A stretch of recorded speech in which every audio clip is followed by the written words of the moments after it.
omuwanguzi n'atawangudde yanguyiza abantu gamba nina yawangudde eyayise mu Kamoli Kamoli bamwana gamba ndi neyagambye abantu ebitatuukiridde neyagamba ebyakoze eki ebyatuukidde kati mirundi yennyonnyoleko ku byeyagamba abaki abantu abadde asomesa abantu 10,000 n'abagamba Uganda empya oba yagipakidde ku mmeeri simanyi naye bwe tukyali mu Uganda mirundi Junior here betusakyiwalingidde future bebo naye mu future gyemwerenyi bagigaana tito simanyi linnya eryato lya Nuwa era atawulidde bagenze naye nga balamusizaako twavudde ku mikutu oluvannyuma lw'okunyiiza omukulembeze nti mutujjako mwatutegedde tuli bamaanyi bwe mutujjako nga n'abalala bakola ki bavaako naye tulisole nnyo kwa bonna bafiiddwe sente mweno time ya intaneti era nga tusaba gavumenti mukakanye obusungu ffe tulyoka abantu batunoonyeza mu mikutu mingi abantu mubaddiza emikutu nebaza aba NRM bali kuwangula nzali wano nna eddoboozi lya buwanguzi nsanyuse nnyo okubanga muganda wange atawangudde azze muwe ku ttooke eri ekinyeebwa obutula mu budde ne munnabawulire balonda ba Faruku awo ne mbadde mulaba weereza ebintu bonna babadde ku sayidi eki emu naye alhamdulillah twakoze eki twawangudde. Okay, Junior. Ande musajja funye banabbe abatulaba nde wano ne mukulu wange Ismail. Badde ali ku side yeri naye abali ku side yeno mugamba yogera ngoli munaku wabu nebajja lowoozo nga kyofuna kubanga beewunyise kozi bajja bigambo biyitirivu naye mwebale nnyo nawe Faruku nenkwebaza okubeera nga otuengaginga yose tulina abantu bangi nnyo betumotivating abantu bangi nnyo abatugoberera abali eyo nze nno siriraddeko bayisima bano mbasanga netunyumya netubaguriwinga ku bintu ebimu netutasaguringa ku ebyo nti kyekyo tufuula abannayuganda kuba Uganda ejja kubeerawo ffenna nga tetuliiwo ate Uganda nene nnyo okusingako so nze ndooza buli omu waddembe okukkiriza ebyo byaba ayagadde ate waddembe okutwala oba okuwagira ebyo byaba ayagadde naye tekitegeeza nti oba oli wannuupu olina osanga bano bayisimu bakube nnyo bategeere nti owagira nnyo nnuupu ate n'abenaalemu nabo batusanga bali tebatukuba nnyo tutegeere nti benaalemu so nze ndooza demokulasiya ensi yaffe kati kyenjagala tubeeko tumenyemenye akalulu abantu abasinga tebakafulowinze intaneti yabadde tumenyemenye onagamba yawangudde saidi eno egamba nti bintu bya Kamoli tetunnabitegeera tugenda mu kooti kakati tusooke akalulu kano kabadde free and fair kusinziira ku gwe akalulu obaddewo emyaka gyonna abululu abantu abazungu bateeka mu system ne batuwandika n'ebigambo ebyo free and naye nga bajjamu ekigambo perfect kati omuntu wagamba ekintu free and fair aba akulekedde alternative ntono nnyo ossa olidde walonze wazeeka babaze wawulidde yebyo free and naye nga kitegeeza kalimu ebintuntu kyobola tekaba ki perfect however prior to kalulu okulonda twalaba massive police brutality eyo kweyingiza muki mu byokulonda abantu bangi tebakkanya nakyo nange inclusive naye omanyi wano mba muwagira wano ate oluusi politics is taking advantage naye nga si kirungi wabula tulabye nti ku endi y'akalulu the way gye bakafomatinze awo nja kwebazaamu ku electoral commission nagezezaako okugoberera gye badde balonda ne lines we zaali zikola ki zitambula ne behavior ya police kwolwo olunaku there might have been some hiccups here and there naye nga kwolwo singa police ngezi singa ekyo kyekola mukole musululu moja ng'ogolye n'okalulwewo n'okatambula tegeera tebetagalwanagana nabaki manyi wano mu Africa kizibu nnyo omuntu nti tebannafuna civility kukola bintu bibeetaagisa mu time ntuufu tukyagenderako nnyo amaanyi ga state n'ere country when you look at the region Rwanda yo toyinza litsa nyumba bbiri nga tosanze mu kirikale because sometimes guidance mu zino African countries ezikula yeetaagisa nnyo bantu bamputtu. Okay, Junior, akalulu kano kabadde free and fair kuba Ismail alinga ndaga nti kalinga kabadoke okuba nti kanjira kati perfect. One, bwe tuba tusoma demokrasia. Demokrasia is a process. Nga omukyala bwafuna olubuto n'azaala omwana. Ebiseera ebisinga abantu kye basinga okwesigamako lwe lunaku lw'okulonda ako si ke kalulu. Process etandikira ddala ku consultation. Nejja ku nkuba ya roadmap. Nejja ku kye tuyita campaign ako nokona kalulu. Yes. Nejja ku campaigning. Nejja ku election date. Netuva ku election date netugenda mu kooti ako konna tukyali tuli mu kalulu tekannaggwa otyo nogenda mu kooti nga we yawandiikibwa ssemateeka ako kalulu era omunnayuganda aba alina okuuma akalulu ke ng'akozesa amakubo aga ssemateeka mpaka abalamuzi we bawa ensala yaabwe otyo n'ekisinga okunewunyisa mu uganda nti okuva mu kalulu ka 8 akamu ku byatwala pulezidenti Museveni okulwana naawe ensonga lwaki yagenda okulwana waliwo ekituuse mu kalulu kaffe ng'abannayuganda byonyeza okugamba nti kino ekyamulwanya tekiriwo kino ekyamulwanya tekiriwo. So what do we call free and fair? Nze ndowooza nti Africa Uganda mu democracy za Africa Uganda teri exception. Tulabyeko ku mawanga agagezezzaako okwefaananyiriza ekyo because democracy is not a one man show. It is a combination of sectors. Because katotunia isi oina police ebyokolera byonna parliament byonna bikolera wamu ku demokrasia w'eggwanga era woba ogamba nti akotekabadde free and fair olina okutunuulira zino zonna sectors eziyamba ku demokrasia one parliament yemu kubikola kampuni ezinakuba obululu byonna byonna bitula mu parliament ekyokubiri poliisi n'amagye birina loolo okukuuma bannansi sikuuma kalulu okukuuma bannansi n'ebintu era yekimu ku fundamental pillar ya UPDF. We have ever seen armies ezivuddewo ne ziwakanya dictator ne zimugamba nti tukubuulire president tewawangudde kalulu abantu kino kye bakoze kyebagamba naye lwakuba nti mu dictatorial state singa ezaffe state yesooka okukuumibwa. And what do we call a state? State tebiba bizimbe state tegiba miti but a clique of members of the first family benyezo tipa gye bayita state era oba osomera opposite yonna kye tuyita deep state ne government kakati parliament yali mu recess amakooti nga gaggaddewo okuba abalamuzi nabo baggalawo basooke balabakawo. That means state eba esigalidde ku magye. In fact twalina abali mu bagiyita batya nga ensi efugibwa magye masholo nti parliament teriwo n'abalamuzi bawummudde balinze akalulu awo amagye ge gaba gafu. Era mwami Museveni oba omutulidde nnyo aba ayogera ayambala kyambalo kye ekyamagye. There is a message in that. Message eri ku kintu kimu agezaako okutegeeza abannayuganda ne UPDF agita NRA tagiyita UPDF aga nti NRA kakati lwaki kazire kalulu ebyo byonna nga mbyogedde. One, tetusobola kubanga tukubya akalulu nga intaneti evuddeko. That means our democracy is under a darkness. Junior Cat. Isimu. Wanji. Ensonga ziwulidde. Akalulu kamu kuva mu ntandikwa kalagira ddala. Tulina okutunya process. Okuva ku process yatandika nga wajja katandika. Wazetimaria sayansi otambula tombeno tukola ki paka eno wa. Junior agamba akalulu kano tutunuulire factors zino zonna oba process eno kube mutoki yali feya. Omanyi kyenjagala abantu bategere kiri kimu nti politics tetukolayo bipya tukola ebintu abantu bye bakola wabula nga tubitereeza oba obigezaako. Besigye akantu yakoogera nnyo nti uli followinga nnyo ebiriwo kubanga togenda kukolayo biki bipya ate muntu naggamba topromisinga kyotayinza kuwa baki bantu. Abasajja bano bennyini bayanga generation bamanya capability bazze bawagira Besigye ne weaknesses ayina. There is no process. Era nabuuzaako muto wange Bobi Wine wandaba measures ezisigaddewo ng'eza Besigye olinayo pulaani n'abaproviding ati alina ki pulaani era n'abateekamu essuubi nti mufune endagamuntu ebisigadde mu bikole ki babimukwasizza. Balina kubuuza ye nti ebintu byaffe bitwakukwasa bikola ki biriwa kubanga olina otegeera capabilities ze namugambanga nze abantu bandabe nga nkuba nnyo Bobi Wine. It has not been a person kubanga namugamba Bobi Wine capabilities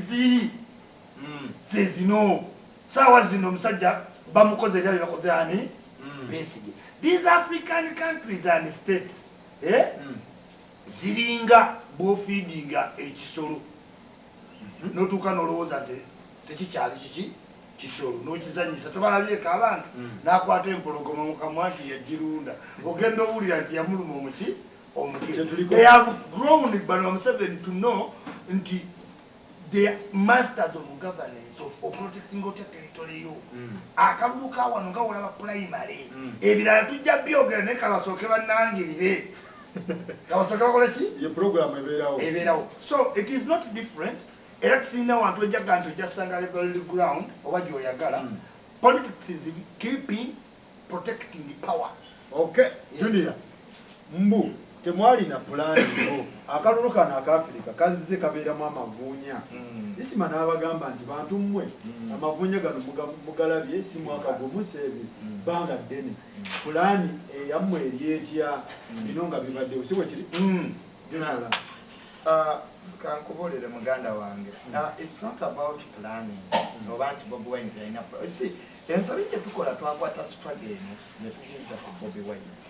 Era buli gw'owulira agamba Bobi Wine agamba Bobi Wine agamba Bobi Wine. But Bobi Wine is just a representation of a section of Ugandans who want change. Okay? And twakirabye mu kulonda yafunye million mmeka. Mu kumubba million 3. You see? Yes. Ati nkunyonyo what free and fair means in the processes. Era kyena adenjagala tuonalizing the process. Whether the word free and fair comes out because you don't just throw statements.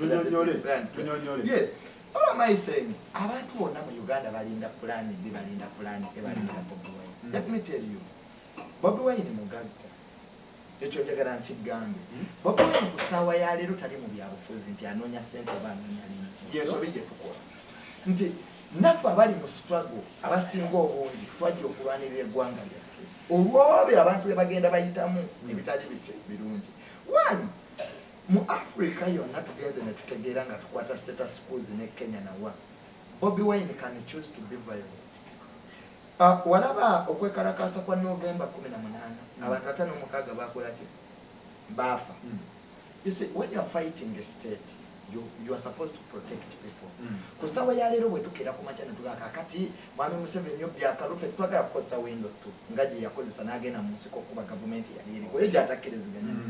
Petuli basajja abasoma abakiriza mu demokrasi. Abakiriza nti waliwo amateeka oba amakuba amalunga mu gesoolo okuyita mu okufuna obwenkanya. Wabulanga tetukikola lwa selfish nga Mwami Museveni nti ajja kutta abantu bafe kasita yabanga ino wenzo no kyagambye. That's the wrong mentality of leadership. Mugana nge Isima jaleta nti it's about retaining and consolidating power. If you don't care about the masses, as long as you kill people, you get power, then the rest of the public or the population, it doesn't matter. And I have always argued and I have always told people we can choose to be violent because nobody has monopoly of violence.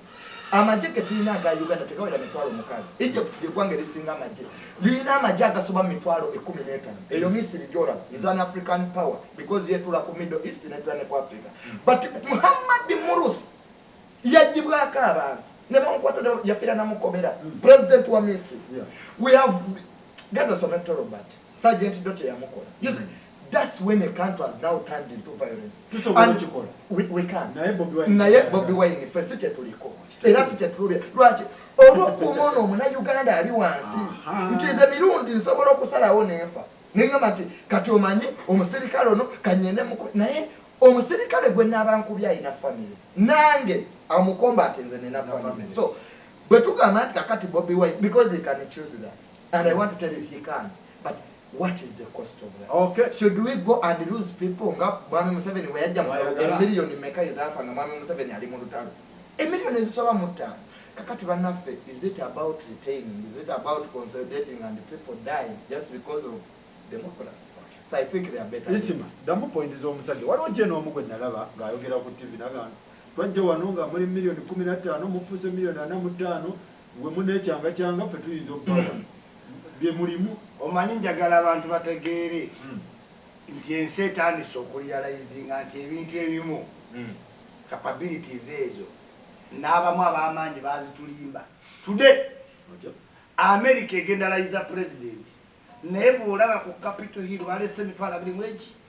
abiri mweki ejawase tekibanga kubanga Trump abawagizi be bastorminga Capitol Hill ne bagati ebyokulonda byonna byaki byakibbi naye nge yeje twogerako emaze ne democracy emyaka ebimeka 2 tudde okunegiretinga president omupya balese amajja ag'okutaka kitegeeza the more technologies have developed abantu bafunye wide scope ey'okubanga bennyonnyolako edda ensi nyingi bazifuganga ng'omanya nti oyo prime minister there wasn't too much interaction kati because of social media buli muntu lawyer buli muntu doctor buli muntu consultant ate nga mu capacity zaabwe bayasoma teyasoma bwobagerera omuntu akunyonyola ebintu bye mu magezi ge n'obikola ki n'obitegeera kakati yensi tekyayinza kufugibwa ku bazungu be batulimbira democracy era ne bamuseveni bagamba nti democracy is something they gave us you bite but you can't chew kuba kati nkubuulira mirundi junior ayogerera mu demokrasiya asoma ebitabo yenna ali focus centered kuba Karl Marx bali bawandiika bwe mbabuulira nti democracy oyo gwe munoonya ajja kutuusa estage omwevume kubanga sister wa mirundi ali 18 eka nga ne mirundi gyabeera nga ne mirundi juni senior gyali abakkirizibwa oleeta omulenzi mu nju wawo oyo demokrasiya yes kakati nga Uganda bano ba mirundi beeriti junior batadde ensi mu kulowooza nti democracy only appears in politics and governance it enroots from home yes mu bazungu omwana ali 18 aleeta omukazi awaki omusajja waki that's all democracy but tulina omugaidinga according to reality e Uganda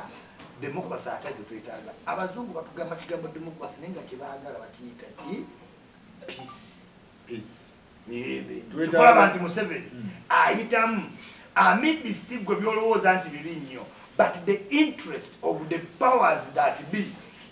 yabakwatira ku bintu byebi okulwanyisa terrorism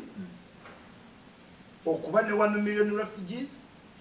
n'okuba big man mu region kati ebyo nga tonnabijjawo bino ebirala nababiraba kuba kati byakiba okutoyinza byogerako kubanga Capitol Hill ejjudde abaki abasirikale bagiyingidde toyinza kwogera ku kyamyaka kuba baleese Joe Biden wa 86 teri bato mu America so they need a big man in the area who contains Rwanda Burundi Somalia democracy yavaawo mu njogera enyangu tetukyali mu democracy tetuyinza kuba mu democracy kyengezezaako kuleetera ebya America nti bw'aba America emaze ne democracy emyaka 2 tudde Capitol Hill eriko abajasi 25,000 okulayisa president because yavuddeko yagistorminze n'agaana ebyokukola tekibangawo so you cannot blame a country of 62 nga democracy twakamufuna tuyiga ne kiyige otyo junior democracy gwoyogerako sigwe tuliko I do think that nsobola okukkiriziganya naye mu bintu ebimu nti yes beeriti bo balowooza nti demokrasiya alese US nekirala demokrasi wamwe mumwagala nnyo eno ku ntebe ku politics naye eno wansi tapulayinga wansi ku ground sigwe kirisi yes ate zyali Museveni wokka mwagala akole ki akole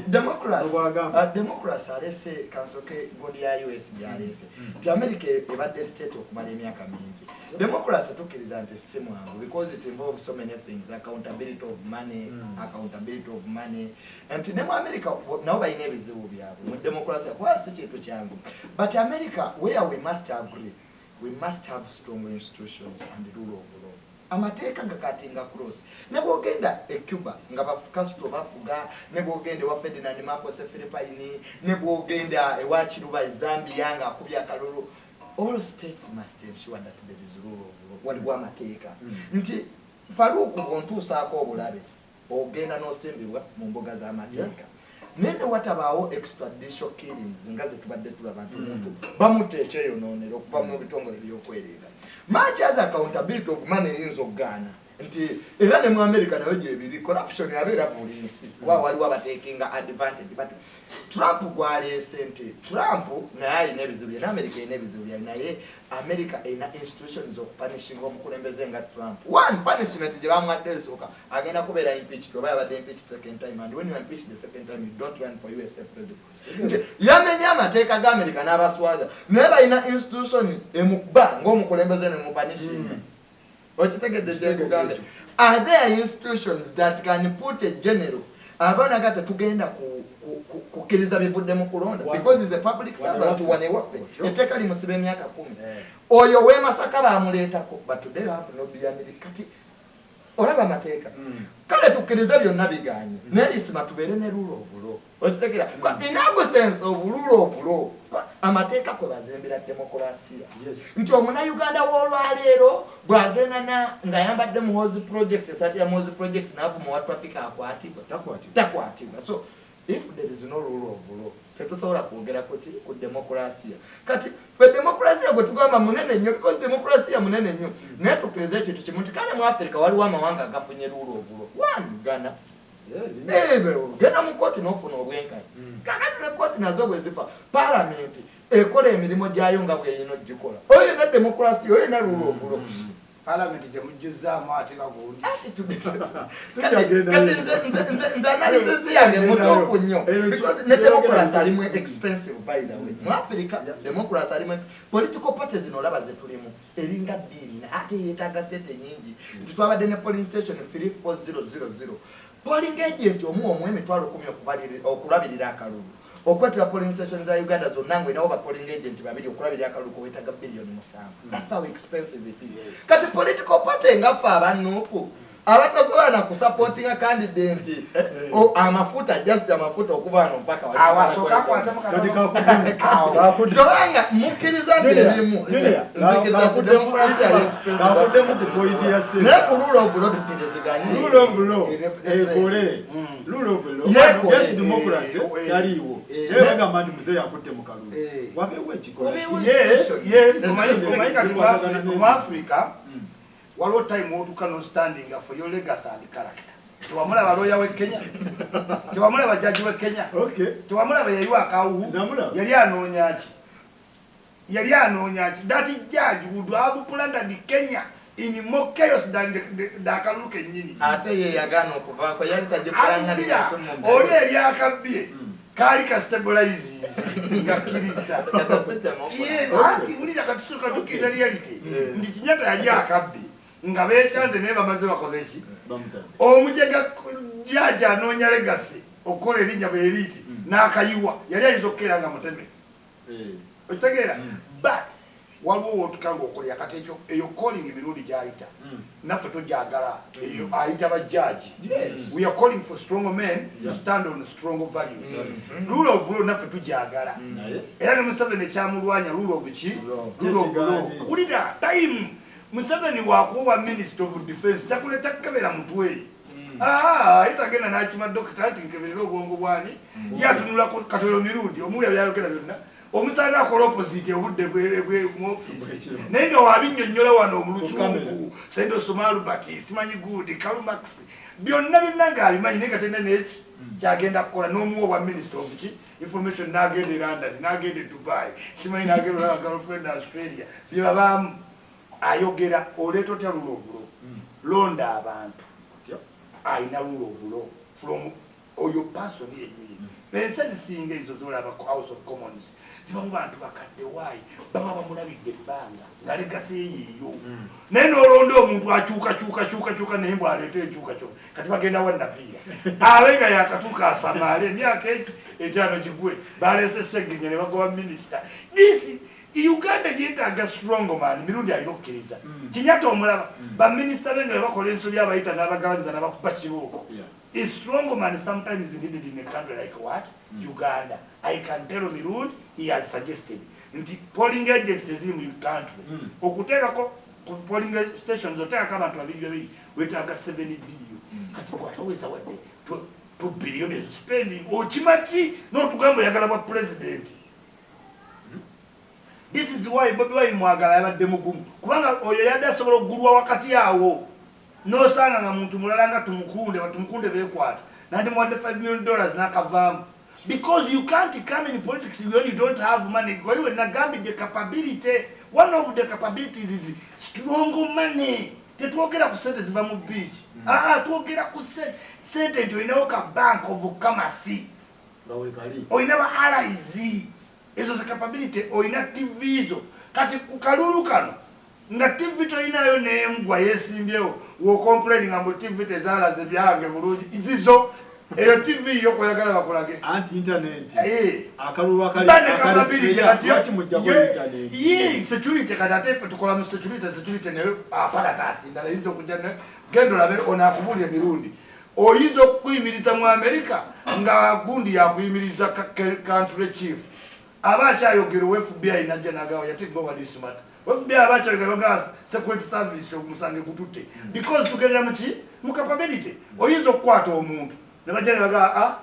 security service gabe omuleno omuntu oyo mukole ki kati palitwa tuli mu kalulu kaffe security nega tufunye threat oba ne Sudan oba ne Egypt kyetaaga okujja ku internet tukola tutya because we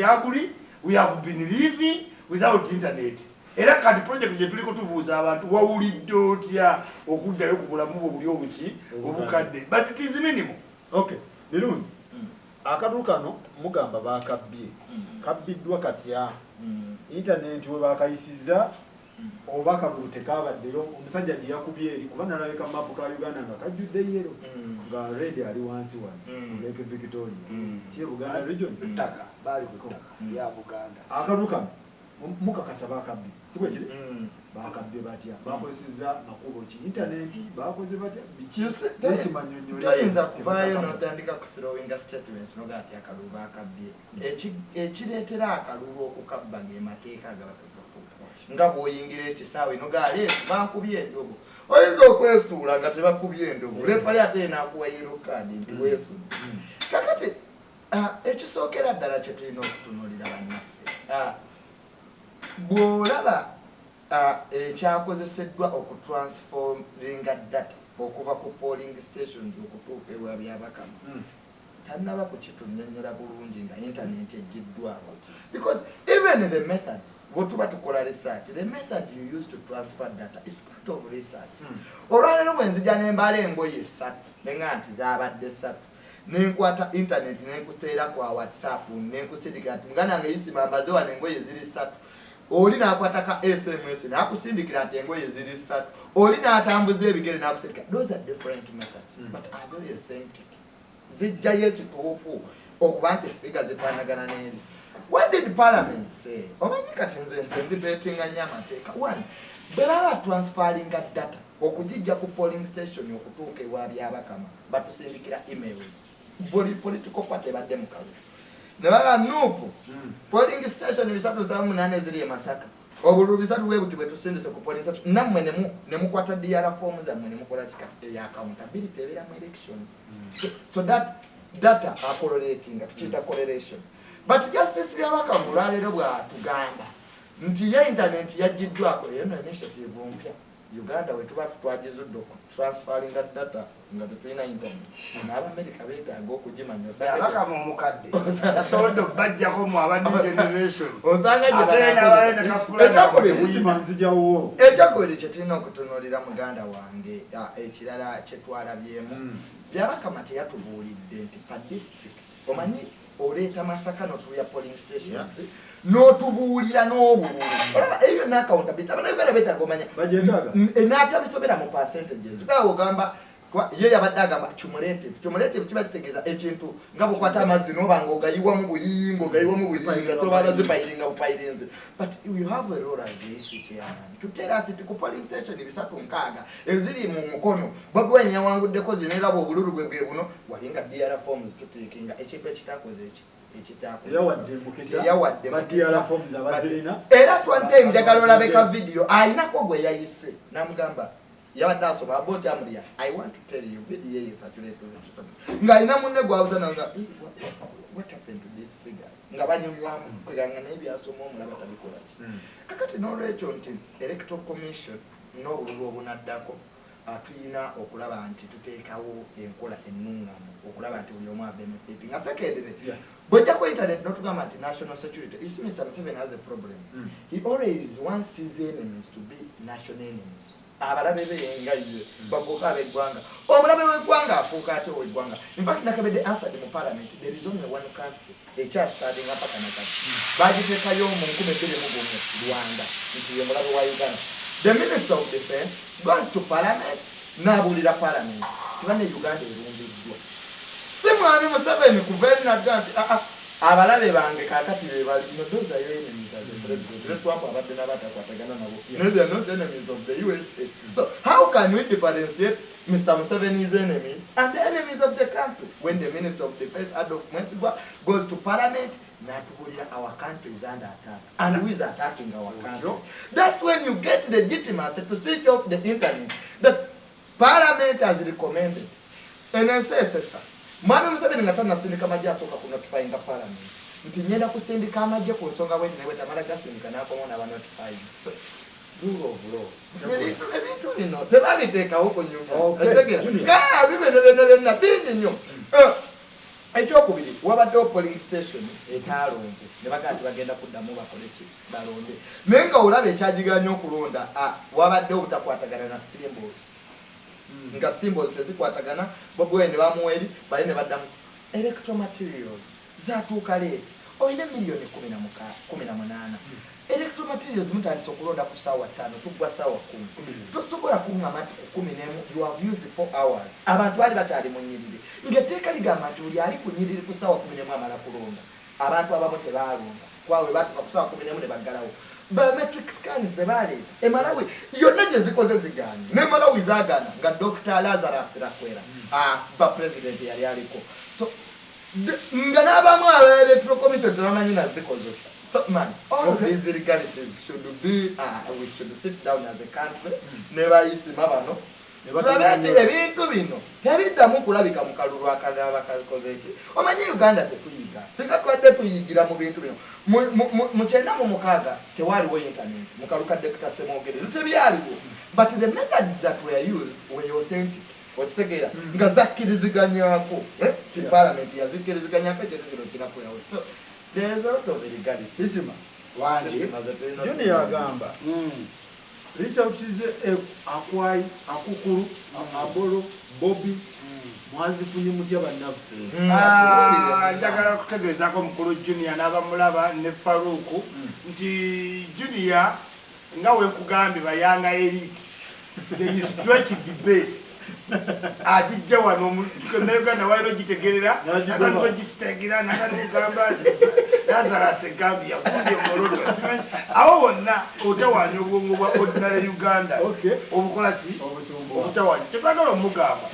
nti bwe kiba nti okusoma okutuuka ku president kyatute ennaku mmeka 2 tetusobola kukiipinga bannayuganda ng'ate basoma paddiki district tetwakoze kiri kimu that all information yonna yaba erwaninga ku website ku screen wali ku electoral commission era byabakama yasomayo konga district meka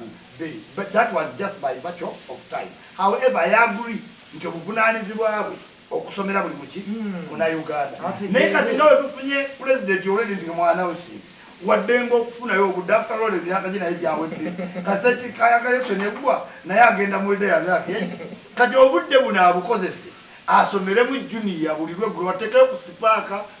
muba ne program ku TV etalina mugaso bateekeyo awa nga basoma district ebyavayo kyenjagala otegeeza noono nti byabaka maazi simwagala abakonga ki nga jjaja ayina ebyo zakola besikwaki naye ate byabaka mwe yasinze nnyo bonna bonna bachairman b'electoral commission abaali babaddewo yes byabakama yakoze ng'omusawo ng'agenda okubikira taatawo okitegeera ajja kugamba taata ali bulungi tuulakawo ku reception tugira mutuula masawo tuekyo tumaliriza okusijenya sawuli naye nga ye kyayagala okugamba nti ku musanvu muzeeyi ataawo tukozeeko buli kitukola kiisima tetusobola saidi ye negamba nti result zonna nga ekisooka bwakalimi kakedde okwereeza akubulya ku nsonga enkulu gyasoose agamba nti bajjako intaneti mwagijjako yes netwebuuza eno new generation ebadde egenda oleeta Uganda empya byabaka mu bwensanvu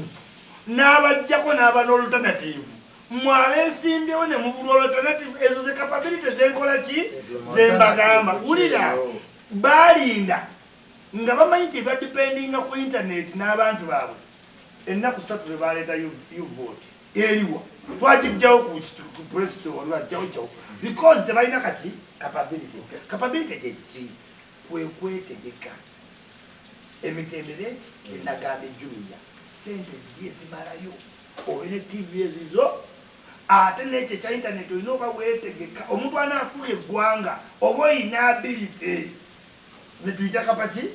capability kati abazungu bo wobalira ayingako oba olimba kuba bwe bagendera ku power shift ne bali abasajja bayogeddeko abaegyptian ab'amaanyi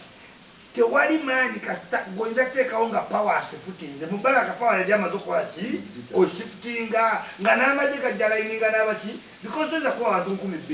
2,000 era Museveni power n'ashiftinga bwati America eba yategedde ddala ndalitegeera nebe basoose omukongola jjukire kubona bo bali bagenda n'alina power junior alina okitegeera bino byonna tujja bisomako naye byonna byatambulirangako power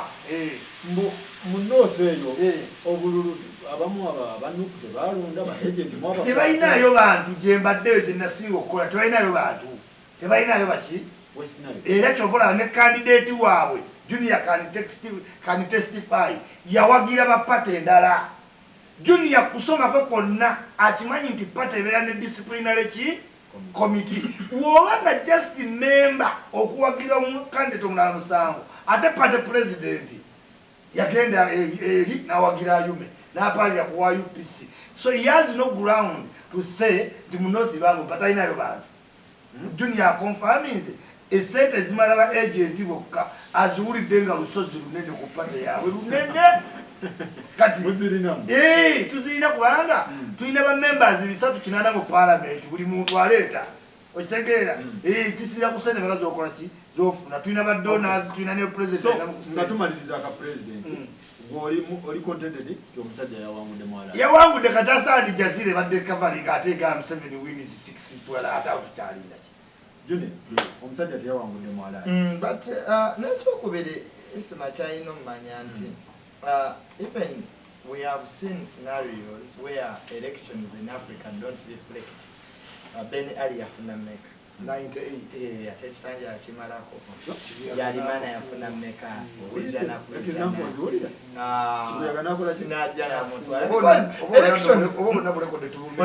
elections don't reflect as Africa tezijjayo ekifaananyi ekituufu abantu kyebakola ki kyebaba bawulira because nonabeera ne ba polling agency nga bonna balina ku polling station. Secondly, President Museveni has been dealing with an insurgents. Nopo abadde agamba ewagirwa western countries n'abazungu which China oku baba mubuuza wano mukyala yamubuuza ku interview ne bamulema okwogera. One, yabadde adealinga na insurgents. They bring the amaje military baddewo n'olaba ba crime preventers. I think genocide about billion 14 point something billions okukomawo basiniper bali ku bizimbe actually kumamba nga ziyita mu kibuga, and that has made people to get scared because ku milioni 18 ate omunaana gwo tegwalondeddeko netwebuuza baafa. But even voter turn up by that, what happened to the 8 million? So you cannot say that Museveni won this election 100%. What happened to the other 8? Ekyo nakyo tulina milioni 8 kakati 18 jjako 8 tosigazaawo mmeka 18 kati akaluka abadde ka milioni 10. So kyempa nkugambye nti 8 guli ebirowoozo byago bya reflectingiddwa kale tujjako 2 tezaafa covid just tujjeko 2 tosigaze mmeka ekitasoboka. So that's the problem of Africa. Kyopulanga baba America basalawo nti akaluka mwezi mulamba omuntu asobola okulonda n'abadde ebweru w'amawanga balonda, but we are supposed to learn from. Tumalirize n'ekyamagye agali wa Bobi Wine. Amagye gano intimidation kigendererwa kyaki because Bobi Wine bandimutadde oba agenda mu kooti ne bamuleka n'agenda. Tulina ennaku 15 okufayiringa omusango naye zigenda bareducinga nnaku ezo ennaku ezo. And secondly, Mwami Museveni kyasinze okukola ennyo, buli wolaba disorganization kubanga ali mu nsiko, he will never let you to get organized. One, ajeko internet, you cut off the lead from the masses. Abomu Kisenyi bagamba tuzaako ki junior naye tebasobola kukola ki kulwichinga kwa internet is the cheapest taina zikuba simu kakati naffe bobe tesobola mukola ki so the command yere fudde buli omu n'abonanga nswera kakati n'abamemba ba parliament abanoofu abawangudde bo bakyasala ndongo tebanamanya zira pulezidenti waabwe munkwate oye Mwami Museveni amanyi pulaalite yendongo kakati munnange gwamala obadisorganizinga bwati nennaku nakola ki nazisalako okitegeera kakati ajja kumutange bula ennaku 3 petition ennaku 3 amute kati atawo baloya baffe badduka emisene omanyi yalafa omubabazi bazimusanza mu kooti nga tayinza nakufuna budde kumanya ebabbira so those are dynamics of tuveeyo njagala tugende bamembers abayingidde ennyumba nupu yayiya amagye mangi ya nupu nsooka beebaza nti as a new party mwazze under amidst short time mukoledde kubanga nze sibalanga bali organized. I really did consider you at all. Naye nalabidde awo ng'ate muyiseemu okusingira ddala Seggirinya. Congratulations Seggirinya ti gwe blogger asoose muki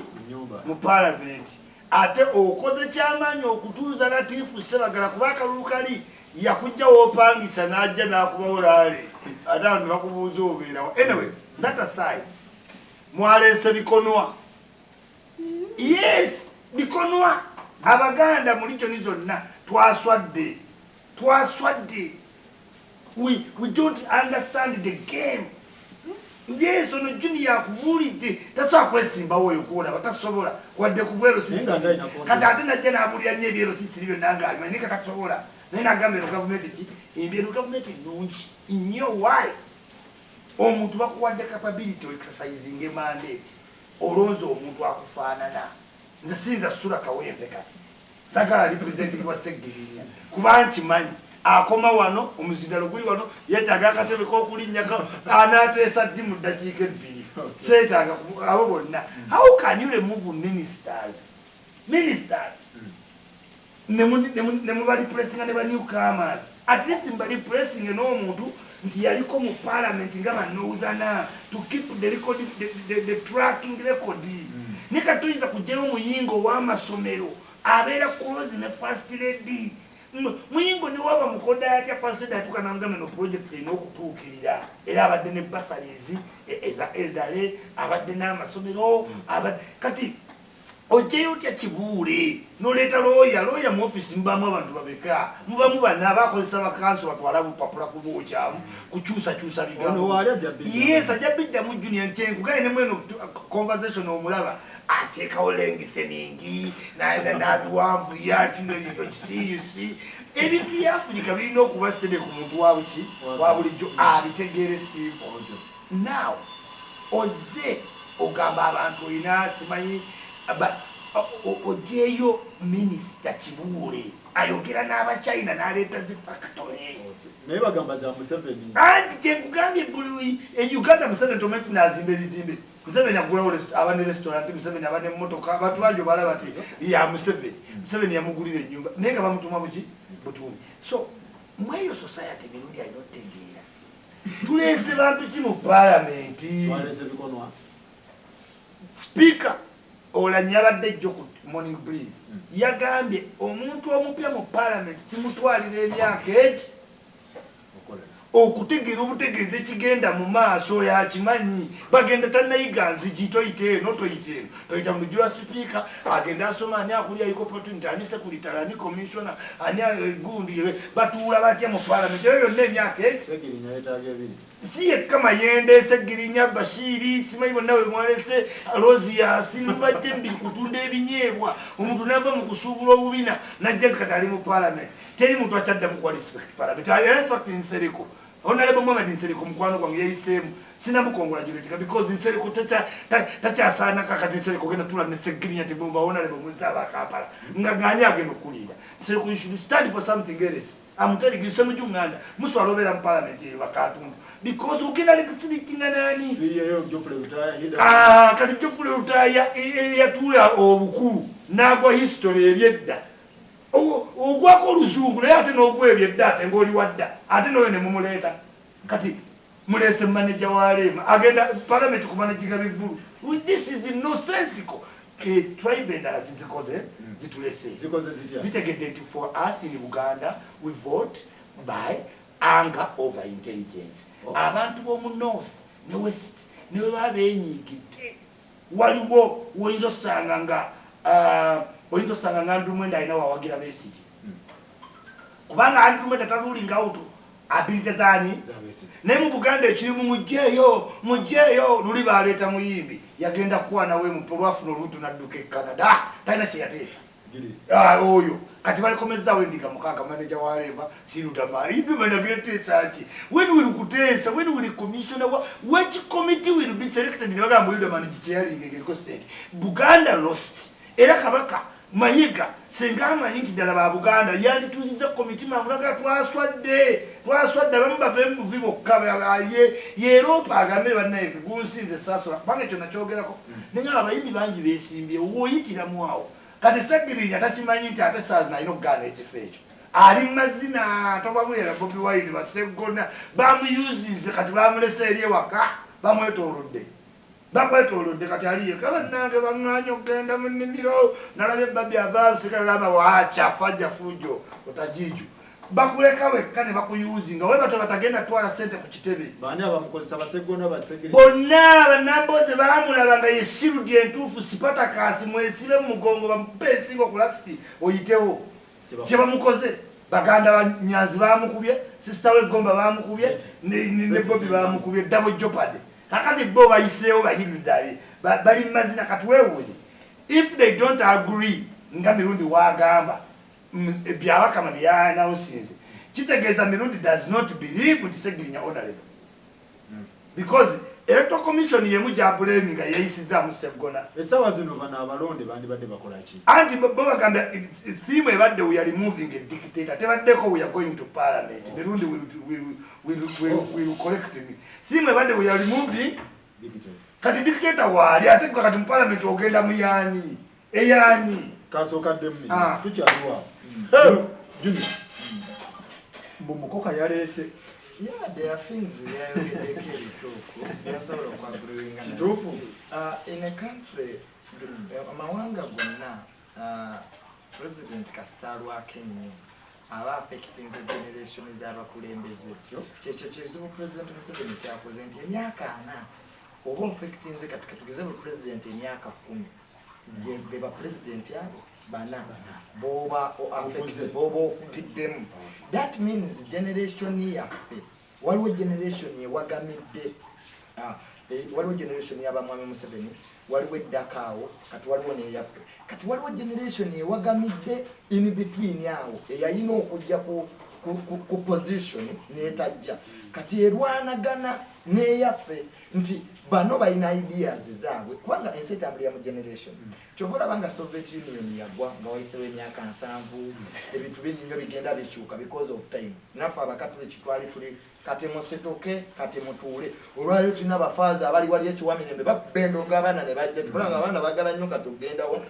ekiwamirembe okusinga wane waba erubaga ewali kati muyimirire kati mutuule nga ebyali mu ntandikwa eriwo olubereberye kakati nolwekyo ekyokubiri there is a vote of no confidence nsobola okukiriza nti omutindo gw'ababaka mu parliament guse the moment ababaka balwanira mu parliament kwegirimu that's when parliament started decreasing nti omuntu wa bulijjo yenna kyafa ekintu kino kinyamba ki oyinza okubeera minisita nga tolina kyoyamba kitundu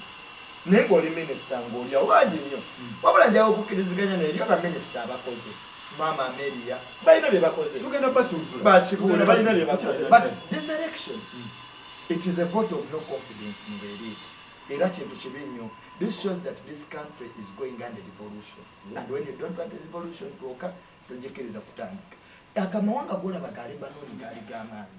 naye lwakuba mu Africa kasita abasalawo abatuulako ensonga beeriiti kati olwaliro abasayikologi osanga basamize nga bebajjodde ku mativi yanyonyo basayikologi empewo ekufuuwa olw'eggulu kati ate era empewo ebeerayo olw'eggulu ate erina kunfuuwa ngaomusana gwaka kakati nagawe ejjajjaawo abazze omuzimu gwa jjajjaawo tomalaako sex because sex is psychological tosobola kuzanya sex nomalayo essaawa nnene nga landirondi akubanja otuuka wakati amaanyi negakugwa naye ngaali ku tivi kakati n'olwekyo there is a replacement of group etali yabeeri ate kati abantu gye baidentifyinze nayo nti one babobi wine abo kyebasinza okukola bo bapreachinga message emu abamanyi GDP batukoledde ki kyoba olaba ng'ojja kusanga basegirinya babakoledde ki society buli beeriiti baba nga tebalina ideas zijjawo bizibu nti omuntu bakuba erusanje bakuba ettaka balimalawo walaba emubende ebirombe bya golodi bibbiddwa abaganda be basinze because one night of the urbanization mu Uganda urbanization ebibuga mu Uganda yonna Uganda ekola 80 ku 10 mu Uganda because fe tuli mu urban centers era bwogenda eruwero ojja kusangayo amasomero kale ojja kusangayo urbanization okusinga ng'ogenze padde ng'ogenze waso gavumenti tugiwulira nnyo buli weereeta etteeka Jennifer Musisi bye yaleeta tebyakuba b'embalala tebakuba b'eppadde wabula wano wennyini wano mu Buganda wetuwulira amaanyi ga gavumenti ti gavumenti ogiwulira mu nsawo yo n'ogiwulira mu ttaka n'ogiwulira mu butale gy'ogula emmere okola ki ogikyawa so I think this was a vote of no confidence mu beeriiti ba Buganda and this is not the first time the Buganda crisis gye wasomako naawe kennyini lwaki tewabangayo gulu crisis lwaki tewabangayo ankole crisis so you must read the history between the Bagandas okuva ku Andrew Cohen nojja n'obeera ne Bamini nojja n'obeera ne Bobote you must see how this region has been related ababaddewo gwe twanditaddeyo ayogera n'omukulu nambeemu tumuwoka nkuddeyo tuleese Seggirinya atasobola kwogera naye kiba kitukosa tekitukosa no ati kakati ye minisita abaddeyo abadde ayamba ekitundu tukiganye but kana akaluuka abadde ka busungu whereby America ekisinza okubayamba ennyo their politics depends on principles and ideology nti before they put someone what are his values topulabaga western values that cut across kakati politics waffe takyalina value kubanga beeriiti abandizizimbye ate bo okulonda eriiti ate olondako Seggirinya nogabana ndaba politics takyalina value katuteekeyo Seggirinya but in the long run it is good in the long run it's bad njaga okukkiriza noono nti ababaka bemuteekayo ababaka abandi mu parliament abapya omulimu gwa parliament si mwangu procedures oversight biki experience ematalinga kituufu nnyo ekyo kyose kigaana eriiti betubadde tuteekayo batuliddemu olugwe so omuntu wa bulijjo n'asigala nga wali obaddeko ku muti nga bw'ogwa mu mpologome kuli ate waggulu waliyo omusota so Ugandans took a hard decision that after all the rates for the last phase ono takimanyi President Museveni nga yakajja ate bo baali bafu nnyo because government yali abayeekera nga tebamanyi bano bootafire baalinga ba permanent secretary nga president akuteerayo minister era yali ya UPC n'aba-DP but Dr. Chiseka lwaki president yalonda Dr. Chiseka amusinga obukulu okubeera vice president they were learning the president didn't know how to organize the state so Basegirinya so I think nga ba otafire abamu baddayo ne basoma webatafuna ministry kakati Bobi Wine yandibadde awambye obuyinza Bobby Yanga yandibadde minister wa internal affairs Eddie Muto yandibadde minister of commerce and still you could look for people who could move the state exactly because you need a mixture nga Mwami Museveni yakola because okurunning a state ne politics birala okay you can politicize but there is a time when you need so Basegirinya mubawo obudde like any other person. But what people want is service delivery. Oba nyali yoba nyali as long as akalulukano abadde kuba bus everyone. Kasoke anga kati Mirundi kube bus Mirundi junior mubulira tajja sobola bera munno bagenda mugoba. Kasitonyonyole ebintu otyo ng'ovuddemu. Avuddemu tate kasitagamba tate nzikiriziganya n'eyisima mu kino kasitokkiriziganya n'eyisima munupu ogenda mbamba ekyo kyokuwooni naye ekintu kiriwo ekiti kyembadde ntegeeza Junior nti tribes endala zajjeeyo bwodongooto baali gano okumu bakasiyano ki wadwiri naye bwe bate bamulipulesinga na mwana alina historical name nti Sara Amin muzzukulu wani wa Amin bamulipulesinga n'omuntu nga yaliko mu palamenti bakipinga badingana babadde mu palamenti nga wagambye it's experience procedure oversight okutula ku committee okulonda self confidence mu fellow MPs to start electing you in certain committees otegeera laws oleso omuntu alina diploma y'okuwumukati nti esimanyi nti journalist segirinya bakuwumukati okiwulira babashir yes abo ne bajournalist ba diploma kati bakayemba what is abaganda kyetategekiriwa sina buzibu kufunayo bantu bapya mu parliament it is always by blood. I would love me a segirinya one day to make me laugh kuba abantu baba busy but mu parliament bino bya gallery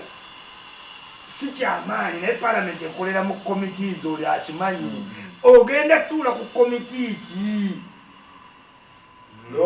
lobbying osobola okuleetera ebyo byolowoleza abantu nti obisobola first of all omwayonoona abantu omulimu LC3 gwalina okukola ne LC5 bagumubuusa do you know that nti okulonda ku LC3 oba LC5 onyumirwa nnyo teri muntu alina kyakubuuza bamanyi teriyo state kumbe waliyo ki kati gwe MP niweetikka badeni era basegirinya bagenda kubonaabona agenda banga mumanerenda zembeere wa Honorable Muhammad Nsereko abantu ne bakeeranga ku kikomerakyo fiizi simanyi omwana agenda Dubai wowe enyama kino nze Ismail I can't be MP nkeera kumanyega vawan nze mulimu gwange ogwo but what I agree nti ku mulundi guno Bobi Wine was an idea which idea eyayambala omuntu omutuufu ate nga mukyama at the same time ntegeeza ki nti he has been overwhelmingly popular tegeera but did not have the ability to convince the cream dala cream esembayo wano mu kalulu yaconvincinga buli ki wa wansi which is very fantastic era ezo millioni 3 atudde ku capital wamaki wamaitozo petition capital gawogwaduka bantu now whether he will maintain because bayisima tutunulira kwa aftermath okuva kati n'akalulu akakola ki akaddako moso ekinyume kuba noba MP abazaba Buganda batute ekifo ky'abesigye bano abanoopu they are the alternative government in waiting but muve mu bino ebya slogan yalinga simanyi twebereremu kibikwase Kyagulanyi simanyi yali moving dictator ebyo nabiwedde twetaaga police alternative ani agenda representinga wano we bagenda okwesigira abalya mmere yani abalya mmere ate balinamu nga kurimu mpuuga Namboozi ekiwulira Segona yebagenda otwala leader of opposition because you can't give Senyonyi. You must give an experienced, trusted, able-bodied, audible. Atenga ayinamu ku law. Segona bano sibatuukirevu. Abo be babaziba politics basewanyana kuno kande kamutwala yabala kulasi. Nabuuka nabira kati ali munyi oba nyenyansa si Mungu yakola ki yamanyi naye kati sawa zino kyali kyakubuukira weevu olaba weevu yakutte even the government realized themselves that good ministers lost nabakowa down okitegeera mwala kuba asoma mawulire okitegeera kubanga emirimu egimu giri hectic mu ministry ezimu tofuna budde bwa social media naye nga gwabasinga abo bannankabirwa namukubira ng'anegregatinga social media arrogance gwayogeza nankabirwa simanyi nente zinalonda bamuyigiriza essomo teke engalabi wansi yes ono simanyi nine kufulu yakoboko shut up kati naye nale mulimu abaana abadisciplining weeyogeza biki okitegeera weeyogeza biki nga tetunnagenda ku togikwatako effect oba yaleeseewo ebo oba ki abantu bano bakubiddwa lw'amaanyi ga kibiina lw'amaanyi gaabwe ng'abantu kyekyabakubiza mu Buganda bweni ya protracting akalulu ng'akalulu kali nti yenna asayidinga ne dictator kati kyeyabulandinga Museveni mu kalulu konna nti he managed to brand Museveni We are removing a what? Kakati banona bamuyingo once you were sidelining with Museveni. Nga bakujjawo bukyapanga nze nabadde ngezezaako okutwakinga okulonda. Abambulera batikinga butikiza ambulera tatunula nayo tazibiriza kati solongas wabadde muki mwambulera balozi asimukasama bajjidi talina kyamanyi ku bya parliament talina emyaka etaano atono mirundi akulimba mbusegirinya tumuwe time etya emyaka ebiri ukojimala batuteesezza guli ogwokusatu otandikirawo okudda mu kalulu akalulu kalinga World Cup gino emyaka etaano olabanga emingi mitono okugaye kugenda keeki ebiri oyiganzigi ekiwulira ebi gumu oyongerako abamawulire mu lukuubo kati guli ate olina okuddayo mu kalulu mu bantu ekyakubisa bannakiwala Seninde sekandi simanye kusayidinga na Museveni tewabadde idea tewabadde policy alternative tebannagambako nti ono akoze kino ngenda kukola kino bayirudamani no wabaddewo ekintu kimu atali ku nuupu mujeewo era ne lukwaga awonye buwonyi nti tebalonda lunaku welumu meya kano kebakozemu laps tekagenda omuzza engulu kubanga abanuupu bawagira lukwabo togikwata kweono yakoze kyamaanyi okuyiwa matiriyo w'omusajja matiriyo omutegede factors endala zetutatunuulidde nti kano kokka ke kalulu kenasosola banga institution ezibadde zisalawo akalulu nga tezikaliye mu Catholic Church ne Buganda ezo zaatya era Bobi Wine waba asobola okukomandinga region eya Buganda nga Buganda yo yennyini tevuddeyo okulagira Baganda ekyokukola nga we bibadde naye weevu bwezito bwe zibeera weevu ziba z'amaanyi nnyo era kyovulaba nga President Museveni yaggamba abadde tadiiringa na political party nebadde insurgents amaanyi gabadde mayitirivu nnyo why baminisita bano baminisita ba Museveni abamu yes ng'oli wayogedde babadde arrogant nga Honorable Nankabirwa Yerogaalo sekandi bw'atajja mu cabinet tebafaayo zirunga nti treasurer yatambula ne ssente so kati ebiseera ebimu olina okumanya nti waliwo yagamba amanye ensundo mbu president alina nti Nankabirwa we yagamba mbu Museveni alina ensundo gy'amanye muli ku kisambi secondly president state mercenary teyabayambye in an election kibule yagezezaako okuleeta state mercenary walabye amagye ge bakote kasita abali mu buyinza bamanya nti akalukalu kayinza obutatambula bulungi. I expected people like Amelia who are in deep state because Amelia deep state yali mu state house y'Obote nga tayawagira president Museveni. That was a risk in Museveni yali ayinza okutta Obote nga tagenze na mu nsiko ng'ayita mu Amelia buli kimu ekyanga mu state house y'Obote nga maama Amelia akimigawa. So the absence of state mercenary tewaliwo ku luno yabadde n'amagye kumuyamba. Sente mobile money yajibwa kulu yabadde busy naye ng'afakako waliwo n'abagikubyeko ng'eri busy ey'omukulu kibannange tufa kabadde kakali ensi ekuba vice president yakalulu iva ku bino nti sekandi kale munafu biki is a vice president he commands state apparatus special force ekayiwa ebyo mubirabanga era mu kooti nze naye ndebeka akaluka sematimbe box baziteeka wali nezikeera nga ku makya ebokisi waliwo eyazikuttemu naye ng'abaserikale baasuzewo nga bakakula. That's the state. So ne president naye yabadde n'ayinza state mercenary nekibaleetera okuwa obululu but ne effect yatogikwatako teri president atayagala muntu era wawulidde speech ye nga maze okuwangula yagambye yo leadership erina okkola because agenza otuuka mu bitundu nga ne sente za nadi bino ebitono nga tebikolebwanga mu bitundu ebimu ate si buli kitundu kya Buganda nti kyalonze fe abanuupu mubende mubende yalonze abenaale kati what is the uniqueness of mubende yo tewaliyo banyiivu.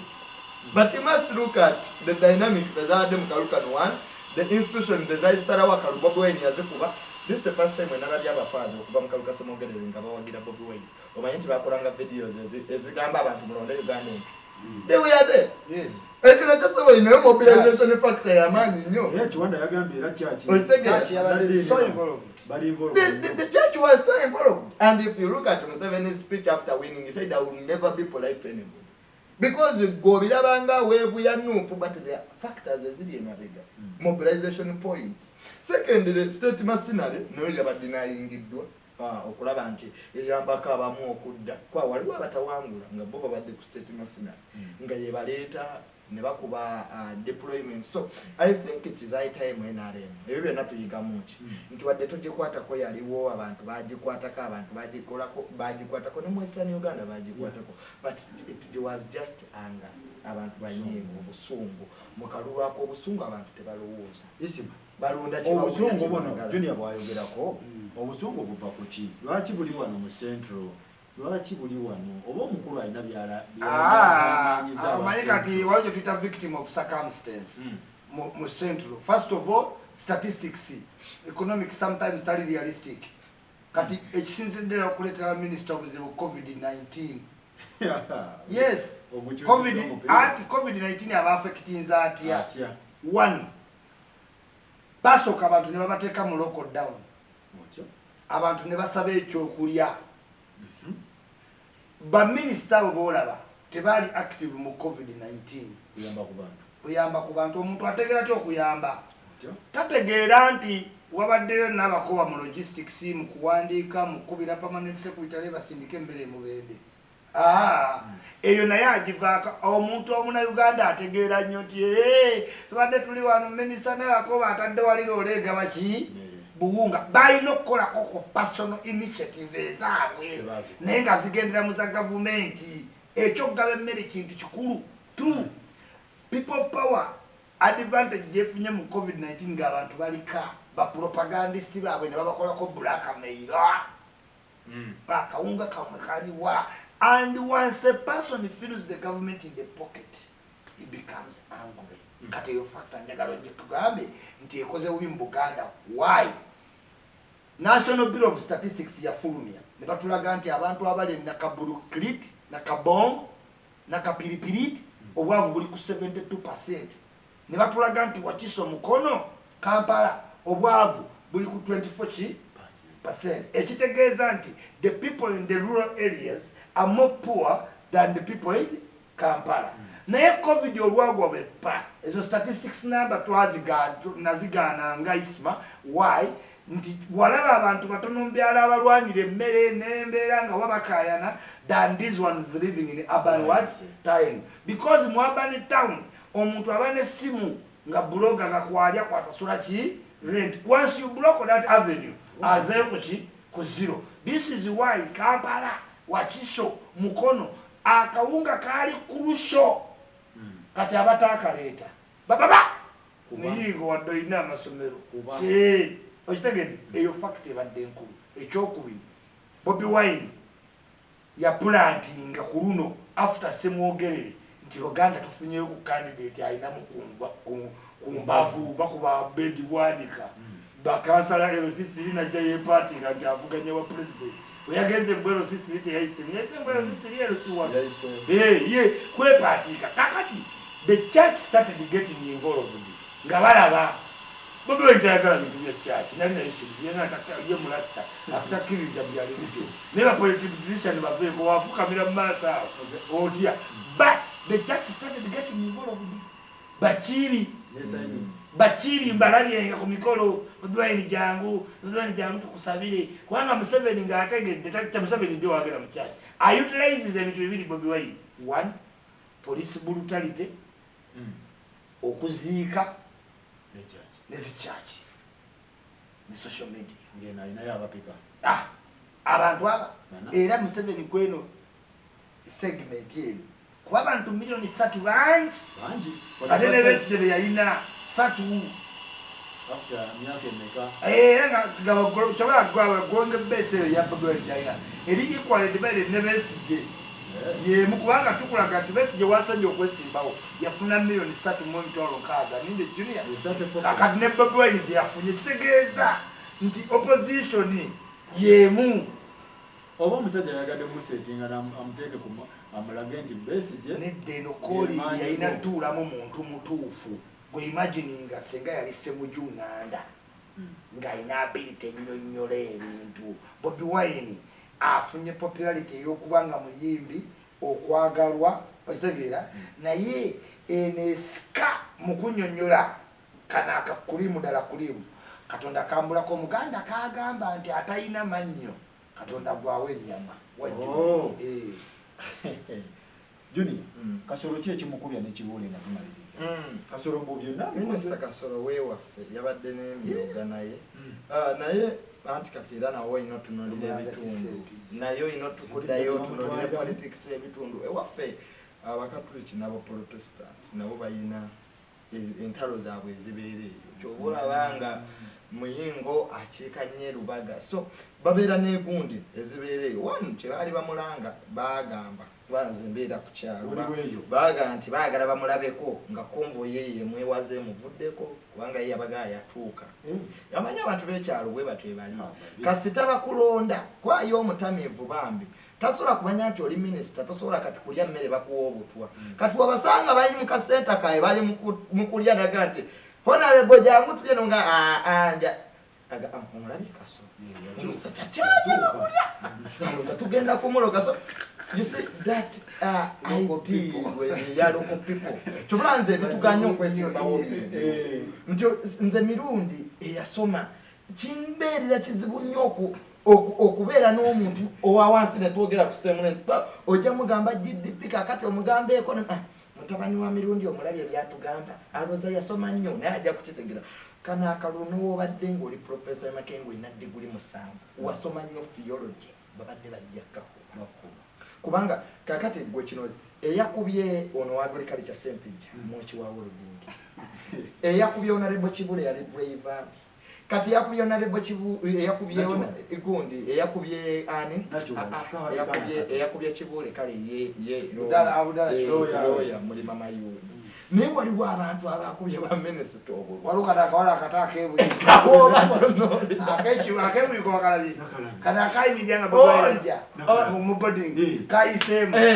ono nyeko owe Makengo ne ku ground abadde tabirako ne kakati abantu okwantu banyivu tatunuya na kulinya wa the face agamba tulina ambulira so this kitulina okutunuulira ne mulagomboziza Nachiwala ne bawo no nachiwala ne bamutwali nachiwala badazanya nnyo obubadi bamu bilioni 5 jaba na ku street teyabikola ate kakati ozogamba Bobi Wine nti munyi wanjaga bane olapa waliwo kye tuyita social intelligence waliwo wotuuka n'ogamba nti ndi weenaalemu naye sijja kulumba bisajja bya Nuupu biri wali mu katimba ndiko bibuulira ebirungi bya Museveni nange kizibu nnyo okunzanga ndi kololo ntaddeko esaati ya Bobi Wine nyina manya abasulayo tebaagala kukola kumanya obuwagizi bwaffe manyi buli mu kisenyu so ne mu America waliwo ze tuyita swing states nti owademokrati ne bwana aba ayagala nnyo nga barepublican bakoze buli kyabusiru essaza eryo lijja sigala nga lyaba republican so they lack social intelligence to know where is the wave going. Iye mukama wawe kyeyakola President Museveni oyo omulaba ayina byakkiriza ati byatulemye era ye speech ye yabadde yakukkiriza. How can people sell medicine? This should stop immediately. Ng'omulaba nti azanya n'omuntu awulira era mwami Museveni bw'omuwuliriza ku lupapula ng'ayogera ebintu bituufu akunyunyura pulika statistic economy eyedda n'akubulira bottlenecks za Africa omwaka lulunga omuwulidde naye implementation yeganye Museveni bw'agenda ebweru n'addressing amawanga abantu bamuwulira in fact the president omu gwe bawulira ng'agenza ebweru naye wano lwaki biganye olwakazi family kasita n'agikwatako kasita kati nga biterera naye ne Bobi Wine naye olina okumutegeera nti musajja w'amaanyi era alina byakyusiza mu Uganda bannange kibaasa ekikadde bwe kijja ku kyalo wempi ataddamu kujoga bantu bamalaya nabo balina okitegeera bwe baba ku kyalo abakyala abafumbo tebajoga babba baabwe Bobi Wine waba yatutte ababaka 5 mu parliament tejja sigala kyekimu but the biggest factor nga political parties zonna eza Africa ono abasigaza awo wetugenda lindako kuba tochi mu ya Nuupu na kube mu tochi mu ya NRM future ya NRM emiridde etya kuba mu ya Nuupu future ya Nuupu ogiraba otya future ya Nuupu nga wembagambye political party si nyangu ne funds ze musuubira ofuna ziba requiring accountability ekola structures whether abantu banasigala committed ku Bobi Wine kyekijjoku tetulyawo it to see kubanga sirowooza nti FDC they want to go down like UPC as this tebali ready bapya nnyo kati ndowooza FDC esobola okuddamu nekola impact assessment netegera wawe badde wrong ate nekibanga ewonye neweeva eno egenda anti erina okulistructuringa kati kiri eri FDC okukkiriza ddala nti babatutteko ki leader of opposition ku given the candidates nupu bereese bandabikira okubanga bano nabo babayita ba one time wonder sisuubira nti ajjagera mu parliament adde kizibu kubanga parliament okudda ye capability kuziri zenagambye nti oba olina track record abantu bakutegedde okitegeera ate olina byogenda okukola naye emyaka 5 mitono ng'oli mupya there is too much expectation amanyi mu bayibuli bagamba alifuna ebingi era alibangibwa biki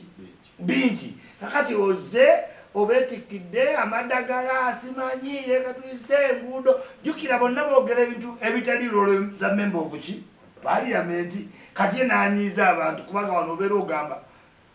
ekikulu kugenda mu parliament ebirala njabirabirawa eyo kikola nti abantu bagenda okuddayo nga byeyogera nga takyalinako naki nekimu why atuuka mu parliament nga talina committee neeki talina minisita w'amaanyi gwamanyi talina muntu gwayinza forcinga ku implementinga wadde akabowa olwo future ya Nupu erietya future ya Nupu eyimiridde ku kintu kimu 5 years erinamu ba stronghold benagambye bamulya eyidde obeevuma naye nga bakuyamba kuba kati Nambooze Mpuuga Segona will direct babadde bakyadirectinga Ssewanyana era omulaba tannakakinga njagala ombuulira baddala ddala obadde ofiiringa Ssewanyana mu parliament kyoza Ssewanyana amanyi kuteesa tamanyi Ssewanyana ne speaker tamanyi Ssewanyana amulaba mu misango naye blue eyes nti Ssemujju speak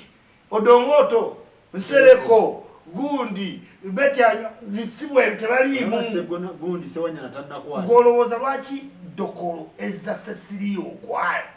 parliament teriko age the more you stay there the more you get closer nti kati Cecilia Ogwal akuba emmezi omuntu omu Museveni n'agala Cecilia ate kiki ekitegeera ne muyimirira obukolo abiri ku parliament kino Segirija simanyi Bashiri simanyi aninnya simanyi nyeko Alozias bagenda bampale nga twali abategedde kansabe Segirija yetaktikiyeko sente z'emmotoka ajja zigulamu obuwunga atambuzenga bigere paka Kaweese kati abalonzi baba kufaanana kati Segirinya okuba Latif kyabadde kispeakinga volume nti levels of unemployment zeeyongedde abantu twalinanga babidandisali twalinanga ba member of parliament ng'okumulabako obulabi abo abasajja wallahi ng'okulaba ku Agura Award bakugamba yasinga debating mu parliament wow webazeeko ku TV naye kati Nandutu ono Agnes Nandutu abeera ku birundi senior oyo kwe tugenda olaba alina legislating nono yabadde practicing alina ki parliament kyeyateekawo I like the program but nkugambe parliament mukiringa presidency oyigira ku mulimu future yaba nerietya future yabo nga government balina mu pillars zibakwatiridde ne bali like to suffer ezo abantu bagamba nti ziri bwezi ziri bwezi naye wana je munabwe nakola pate katugeze siriko natandika pate je bajja okukola ki okugenda kati yo Nupu esabe nnyo naye akalulu akajja olw'okuba abantu bebajje mu leadership babajjemu nga balinamu ku kasente tosuubira nti muyinga agenda tuula abantu bagenda kuddamu mobilizinge bulungi bategere byabakyaya n'abakoba badde minisita alina budgeti ajja kuddamu yeekole ki kati baagala asuubize abantu eggulu n'ensi atuukeyo nga teririyo nga Besigye wakomye Besigye yasetinga amuli ati abeere nga tutabeera mu ngatto amugobe kwefudu tumalirize junior future NRM ogiraba otya NRM edda tedda yesi NRM okuva mu ntandikwa it is a one man's show era batininya abamanyi NRM gyeraga negyegenda because NRM is so unique into the military the military wing of NRM is NRI kati erida ifused mu NRM nyinyi that means nti bwovayo n'olumba NRM NRA ejja balabye mu kalulu when NRM is threatened as a party, very China, Communist Party of China, with Azanira, you are not only facing NRM, but you are facing NRA too. President, how can you challenge us when the original NRA we are still around? There is a message in that. You are combating two institutions at a go. Okay? So, one, the NRM is shifting into the military. That's why Mukalurukano, the money was given to the military. Era ne mu defense wa ulidenga ayogera president mu speech ye we bamulangirira the army must take over because NRM and NRA are diffused. So first ya NRM ne ya president Museveni sigira baye emyaka ana we banyonyi etandise okukola kiranga but kyasinze okukola nga buli dictator ina ne revolutionary Castro we yavaako yakwasa muganda we kuba bo tebazimba bakulembeze ba dictator doctrine yaabwe nsi etambulanga ebajagala vision ya institutions bazizimba because Museveni is a revolutionary, he's not a statesman. If your second year ayinza okubikola nga for a president baagala nnyo harmony abagande baagala federal bali baagala kwekutula koleka bagende ono revolutionary institution yasanga ziri down nazizimba nagamba mu agreement yagamba ababaka kyebakola kyali kikya nenga ebyabyogerwa omulamuzi byeyakola mu luwuliro kiba kitegeeza nti president kyamala okwogerera no tebitangika mu mateeka oli omulamuzi yakikwata bukwasi namuzeeyo mu sente omusajja agaye muzeeyo sente nezizeeyo kadaga ogaba otya sente tuse kulevega ba sente nga revolutionary afuga gwe naawe ogaba ye alina bayita abawaana so that's the politics of revolution. So I'm not seeing NRM in the future, I'm seeing a new party. Baba na Kenya boche bakola every day bajja ne new party. So NRM ejja kubeerawo tubula ng'olira muhozi project. How can a project be in a party that is going to survive? Tebalina headquarter of NRM. Badde nsuubira nti nga batambula ne NRA bajja kugenda NRA basikeyo ndaba nnyo nga NRA kati yekulembera NRM ne era President Museveni Kaluka mtaliko lwa abantu aliko lwa amanyi kyekyambalo kikyayambala era wabasinkana kabaka wa Buganda nga bagenda tesa ku nsongere yo controversy yambala ekyambalo kyekyamaje tutero de kabaka nti obuyinza nzaabu yina mwete mumanyi message yewe abayambadde ekyambalo kyekyaye tobalanga aba Buganda abo tubabuuza bane mutubuuza federo naye mugenda omusajja ga mwana wange leka gwe omusajja twamusanze ataddeko ekyambalo kyekyamaje avulumulanga mpulugoma ngoyinza omubuuza kati awo aba wa NRA kakati n'olwekyo ndaba nga amagye gateekenze nnyo front head okusinga politics. Museveni kikyalina okukola okutereeza Buganda Central 1 Buganda Region 1 Buganda Region tagenda kugitereeza abaganda bwe batyo ne mu nkaaga Museveni yasanga abaganda bakoye obote naye nga tebalina abamobilize nga to turn that hatred okuba obote kakati yebo bwenji yakoze yataninze hatred y'abaganda into votes mukaga President Museveni turned the hatred of Baganda bali bayimbanga nyimba zaabwe nga bavuma obote naye nga bamutyawa so Baganda are easy to mobilize tenageto enokusoma ebyafa ebya region oli omunozana bali babaddeko mu power simangu wa kumobilize ngojja kugaba ne tulinayo bani from government and kwa government is a mirror era olaba abanozana be baleta bezo family ono yatugeta wagira owe nale mleta ta uyo mwana wa amanyi nnyo Bobweni yalita wagira mwana oyo yali appreciating kitaawe ntinze connection genina ne Bobweni yezo obutaba yange n'olwa history ya tata wange nti Bobweni might appreciate my father nampo was an advisor. So what am I saying is that the NRM must go. I'm not seeing a future after Museveni for the NRM because after ruling for 40 years omanye kiyambye ekijjewezo zidipi byatondebwa tetuliiwo bamatayo mugwanya tetwabalabako values onaze tumulaba Bobi Wine tumumanyi people in psychology identify with the people they are seeing bero ba sensors alwati Catholic Church eronda ba sente kati betulabako Nyerere bagenda mu pola sente tukoye bali ba pabisi osimanyoro dupa bafira simanya mu Indonesia tomumanyi tomulaba nkoleka bano banyerere betumanyi so I think that's it. NRM must go and they elevate themselves, but I think in a new party, again and President Museveni. Isima tumalirize muina chance y'okutereza Buganda region. omanyi government eri bweti Buganda wetetereza ebifo byabwe kati biwe banoozana tubiwa abantu balonze bulungi kati boka basigale mu andaki underwater ba complaining ejeta njikoleki we must appreciate where the votes came from. Yeah. Ejo tuine chikanyako mama amuje terego abije komboko fe twaba wane tubawa nachiwala kiyingi ne mumunyigira okuva mu yero okudda mu green but those that you nachiwala don't know you have just crossed from one extreme end to the other. Awuzikizanya emirundi you are making a serious statements ngatoli mutamo ilo area waliwo wotegera nti kati nva muno uzani Nigeria siza kwogera ubi ku Boko Haram oba tebagenda kunonda mukitegera so nachiwala would play kituyita fence yadisigadde mu middle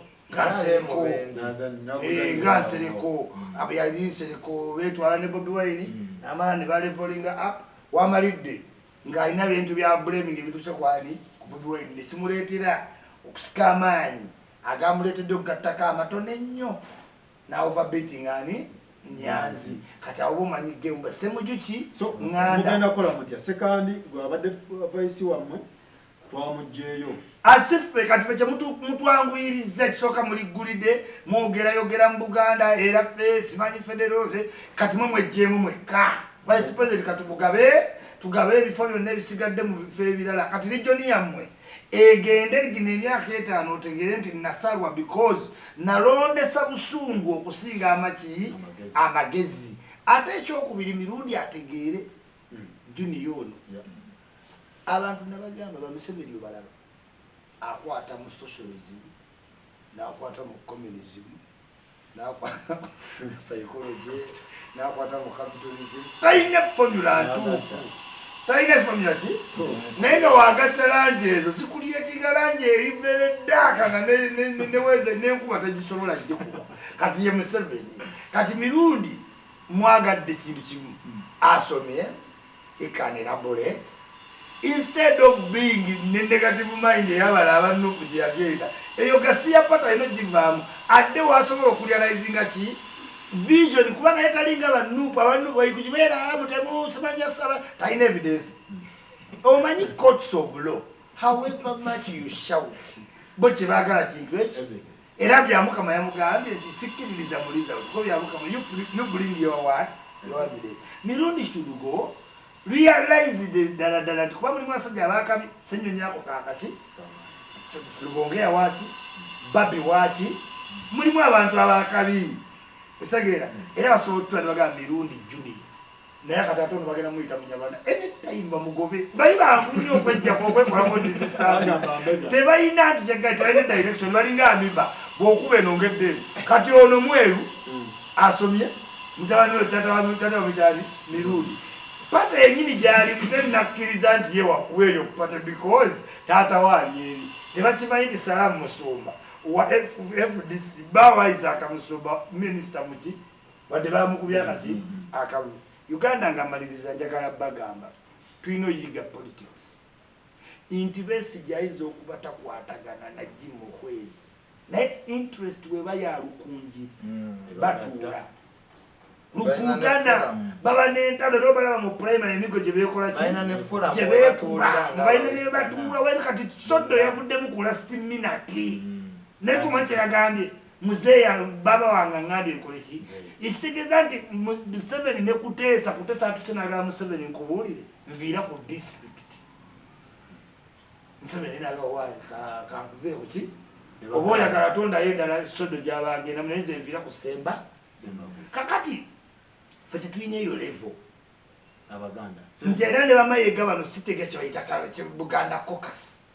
Museveni bwo abayagalo yisa wekintu mu parliament aparatase banyita NRM ki caucus egendera wentebe oyino bamu mu politics n'abantu abali royo kati kilo mayego wekitiibwa by the time abantu besimbawo newoba Museveni omutya nnyo wandi bayise ne bayite ewe baliga wekikomera n'otunulamu n'obanya what we call cream ddala ki cream tutwala kuba kati mwadidde omuntu alina okuba ku bwa kansala Seggirinya atambule alaba abantu abatalina baketi waka atasimbye katandaalo mwamutadde mu bintu birala Nakibinge Prince Kasimani alina okuba nga basitrongoholds beeyo mu regions gye bali balatigo bakuyita ne bagamba yisima ekifo ky'oliko you can no longer question bakuyusi eka mirundi junior akoleki yesimbe yisima tumanyi ekifo kino okyagala naye kibuule ali ku state minister wa water wakoma wayinza okugenda kufuulu cabinet bidde tutawekitegeera nsereko mumuleke yali yesimbye ku bwa deputy ki speaker kati eyo ate abaganda nga bwe bamugjayo nga baleeta Nyanza atamanyi nzigi za parliament okitegedde bamulanga kisempejja I mean nze calling eri bwete siti be bajjeeko bansaze no nze ngenda ne Museveni we shall be picking ones but ekyannumye kiri kimu as Uganda we don't develop human resource omuntu waffe aba yakagera mu parliament tivaayo simanyi balibbo okimanyi tegundi yayiseemu sasiri ogwalo do you know how many times this time ate ndi mulekere sasiri ogwalo yaliko ne Miss Uganda kati baba kitegedde abeddokolo yes yaliko first Miss Uganda kati olaba bwekimusasa kubanga he cannot relate kati sasiri ogwalo ekimutekesayo mu parliament nti eddoboozi limu Museveni aliwulira mango singa obuloboozi 2,000 bwe mwaleese akati abeddokolo buggo oyinza obutalabayo nnyo binene naye bijja mitendera as long as you stay Mozesali yazzeemu n'ayita abamu North Front bamanyi nti senga bajjawo Mozesali ne bamulipresinga n'omuvubuka omuto kituufu ojja kuba mu parliament naye Museveni anaakulikogonaizinga okuwa minisitule ya prime minister kati olijo nefiirwe budget ya prime minister because oli muvubuka oyagala kujja awo basigazaani oli okugjako nga balina garanti nti ne bwetututte kati okujjayo ani tebaleeta ayume abadde akola mu state house ali fit era Museveni ayinza omuwa obwa youth ki state minister of youth balina doctor omuna PPS okitegeera balina Dombo mugezi w'NRM balina Olanya speaker waki gwalabayo Olanya nga yesimbe kuba speaker Odongo oto bamuwagira nnyo naye nga bali mupata ki ndala kuba bamanyi what a position ne kati ojjayo oti omuntu ali ku level ya minister abeera kumpi ne first lady fenna tukimanyi nti wagamba nti njagala kino energy kikolebwa ne mumugjayo ne muleeta nti simanyi muwuuta mayudi kale nze kasaba wange munyalwanda